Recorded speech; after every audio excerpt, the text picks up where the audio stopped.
What memory of Labor Day could you write for your generations to come? Hi, I'm Judy Shearwaters. Welcome to my channel. Here I bring you author interviews of ordinary people who had a story they wanted to share with the world. I also bring you short little writing prompts to get you going and your own creative juices flowing so you can write your stories for your generations to come. Because you know what? You have a story to tell, so let me help you tell it. I do hope that you enjoy receiving these short little writing prompts periodically. If you do, go ahead and subscribe and click that little bell there so that you will receive notification of every time I put out another video like this. So Labor Day was first celebrated back in the 1800s. I think it was 1882 through 84, something like that. First went into law in Oregon, actually. And in 1894, Grover Cleveland made it a law that we would celebrate Labor Day. I believe it was in May, celebrated in May to start with, and then put the first Monday of September. It came out of an uprising over labor unions and a whole lot of mess that went into it. But it was and still is a celebration or a holiday to give notice, to give recognition to our labor force that has worked hard to make America what it is today. But that's not what I remember of Labor Day. Since the 50s, it's been on the first Monday of September, and it was always a sign that it was the end of summer and school was right around the corner for me in Pennsylvania. I believe school started the Monday after Labor Day. I'm not sure if it was 2 or 3 days after Labor Day or the Monday after. Anyway, it signaled to my siblings and me that we would have a huge day out in our old Studebaker station wagon and drive to Elmira, New York to Sears and Roebuck department store. It was the only department store around, 45 miles north. With our Pennsylvania windy roads and the 50-mile-an-hour speed limit, it took us more than an hour to get there. But oh my, we loved this trip. It was one day a year when we got new clothes.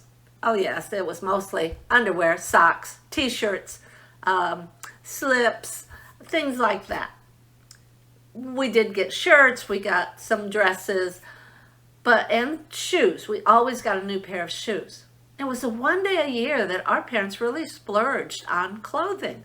We didn't have a whole lot of money growing up, but our parents did see to it that we were ready for school. We also got, we didn't have to get school supplies because the schools provided tablets and pencils and rulers and all that. But we could look at a lot of things, lunch pails. We didn't get lunch pails either because we always carried sack lunches. But they were all on display there. But I especially remember in the Sears and Roebuck department store, downstairs, there was a lunch counter.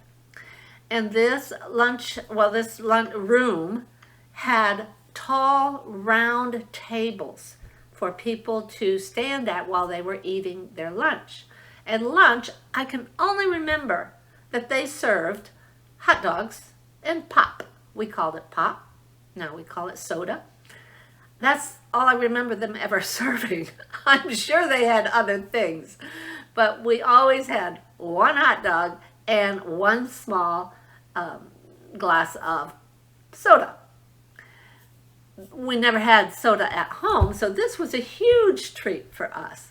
We would stand at those tall tables that for several years I could not even get up to, and we would have our hot dog, and I got to sit on the floor because I couldn't reach up above, but I remember it was so much fun going there.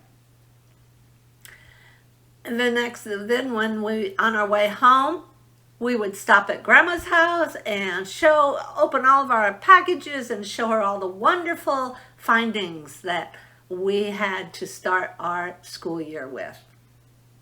So what do you remember of Labor Day?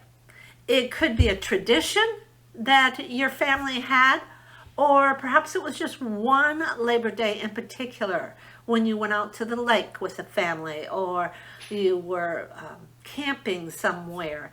Whatever it was, write it down, get it written down. It doesn't have to be beautiful. You can go back and make changes later, but get that whole story written out, because your generations to come will enjoy reading how Grandma or great-grandma or Grandpa got to celebrate Labor Day. So again, if you enjoy receiving prompts like this, subscribe to my channel, click that bell so that you are notified every time I send out another writing prompt like this. So until next time, I'm Judy Shearwaters. You have a story to tell. Let me help you tell it.